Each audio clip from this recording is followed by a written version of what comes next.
மணல் கொள்ளை. பாலாறு இங்க போகுது, பக்கத்துல தான் போகுது. இந்த பாலாத்தை பற்றி யாராவது இவ்வளவு காலமா கவலைப்பட்டாங்களா? யாருமா கவலைப்பட்டாங்க? பாலாத்துல ஐயா கவலைப்பட்டாரு, இந்த அன்புமணி கவலைப்பட்டான், பாட்டாளி முயற்சி கவலைப்பட்டது. இதை தவிர வரைக்கும் எந்த கட்சியாவது இந்த பாலாத்தை எப்படி காப்பாற்றணும், பாலாற்றை காப்போம், பாலாற்றை காப்போம் எப்படி யாராவது கவலைப்பட்டாங்களா? இல்ல. ஐயா அப்போ நடைபயணம் சைக்கிள் பேரணி பண்ணார், பாலாத்தை காப்போம். வாலாஜால இருந்து வாணியம்பாடி 3 நாள் சைக்கிள்ல போனார், ஐயா போனார். அதன் பிறகு நான் ஒரு நாள் போனேன், ராணிப்பேட்டையில இருந்து வேலூர் வரைக்கும் சைக்கிள்ல. ஜூன் மாதம் வெயில், மத்தியானம் 12 மணி. எதுக்கு போனோம்? விழிப்புணர்வு. அதன் பிறகு பாலாற்றை காப்போம் என்று 2 நாட்கள் நடைபயணம் நான் மேற்கொண்டேன். பிள்ளூர்னு இருக்கு ஆந்திரா பார்டர், அங்க இருந்து சதுரங்கப்பட்டினத்துல பாலாறு கரை அது வரைக்கும் 2 நாள் நடந்து துண்டு பிரஸ் எல்லாம் கொடுத்து பாலாத்தை எப்படியாவது காப்பாற்றணும், பாலாத்துல எப்படியாவது தடுப்பணை கட்டணும். பாலாறு தமிழ்நாட்டில் 223 கிலோமீட்டர் போகுது. ஆந்திரா பார்டர்ல இருந்து சதுரங்கப்பட்டினம் 223 கிலோமீட்டர்.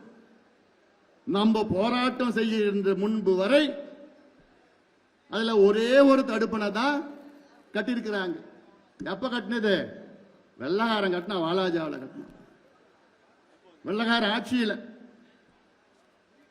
இதே ஆந்திரா, இதே பாலாத்துல மொத்தம் ஆந்திராவில் பார்த்தா 32 கிலோமீட்டர் தான் ஆந்திரா வழியா வருது. கர்நாடகாவில் தொடங்குது பாலாறு, ஆந்திராவில் 32 கிலோமீட்டர் தான் உள்ள வருது. அந்த 32 கிலோமீட்டர்ல 22 தடுப்பணை ஆந்திரா கட்டிட்டான்.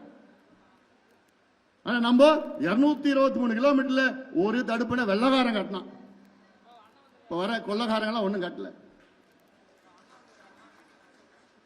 ஏன் கட்டல? மணல் கொள்ளடிக்க முடியாது. தடுப்பணை கட்டிட்டா மணல கொள்ளடிக்க முடியாது. எவ்வளவு பாவம், படுபாவம் இது, படுபாவம். ஆனா நம்ம போராட்டம் பண்ணி இன்னைக்கு 3 தடுப்பணை கட்டி இருக்கிறாங்க. யாருனால? பாட்டாளி மக்கள் கட்சியினால 3 தடுப்பணை பாலாத்துல கட்டி இருக்கு. வேற யாருமே காரணம் இல்லை. அவங்க சொல்லிக்கலாம், நாங்க தான் கட்டணும். ஏன் 67 இருந்து ஆட்சி பண்றீங்களே, அப்ப கட்ட வேண்டியதானையா? நாங்க போராட்டம் பண்ணி, நடைபயணம் பண்ணி, சைக்கிள் போராட்டம் பண்ணி, போராட்டம் பண்ணி, அதுக்கப்புறம் சொல்லிதான் அப்புறம் இப்ப கட்டியிருக்கீங்க.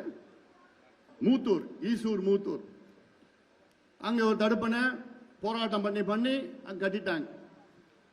அந்த தடுப்பணை கட்டின பகுதியில் திமுக சார்ந்த ஒரு பஞ்சாயத்து தலைவர் இந்த மாநாடு, பன்னீர்சங்க மாநாடு முன்பு என்னுடைய அலுவலகத்தில் என்ன பார்த்தார். கரை வேட்டி கட்டி தான் வந்தார். பார்த்துட்டு அந்த மாநாட்டுக்கு ஒரு 10,000 ரூபாய் நிதி கொடுத்தார். கொடுத்துட்டு அவர் சொன்னாரு, ஐயா எனக்கு அவரு ஊர் பாலாத்துல இருந்து 10 கிலோமீட்டர் தள்ளி உள்ள இருக்கு. அவர் சொன்னார், ஐயா எனக்கு 26 ஏக்கர் நிலம் இருக்கு. இவ்வளோ வருஷமா நான் அந்த 26 ஏக்கர்ல வெறும் 6 ஏக்கர் தான் என்னால விவசாயம் பண்ண முடிஞ்சது. கிணத்து விவசாயம், கிணத்து பாசனம்.